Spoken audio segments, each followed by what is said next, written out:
ଥରେ ବ୍ରହ୍ମପୁର ଗୋଟେ ଘଟଣା, ମୁଁ ଥିଲି ସେ ସମୟରେ ବ୍ରହ୍ମପୁରରେ ସେବା କରୁଥିଲି, 2000 ମସିହାର କଥା କହୁଛି। ଗୋଟେ ପିଲା ଗୁଡ ଫ୍ରାଇଡେ ଦିନ କୋଉଠି ଯିବା କଥା, ଚର୍ଚ୍ଚ ଯିବା କଥା। ସକାଳ 9ଟା ବେଳେ ବାଇକ୍ ଧରି ବାହାରିଲା, କୋଉଠି ଯିବା ପାଇଁ, ଚର୍ଚ୍ଚ ଯିବା ପାଇଁ।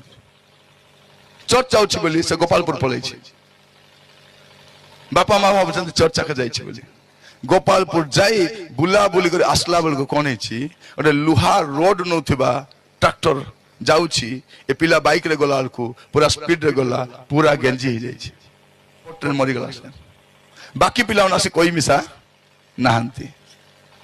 ସନ୍ଧ୍ୟାରେ ଯେତେବେଳେ ଟିଭିରେ ଦେଖା ହଉଛି ଗୋଟେ ରାସ୍ତାରେ ଦୁର୍ଘଟଣା ହେଇଛି, ଦେଖୁଛନ୍ତି କଣ ହେଇଛି, ତାଙ୍କ ପିଲାଟି ପଡିଛି। ସାଙ୍ଗ କିଏ?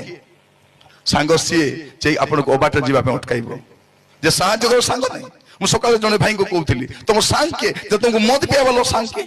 ତୁମକୁ ମଦ ପିଇବା ବାଲା ମିତ୍ର କିଏ? ସେ ତୁମ ନାଇଁ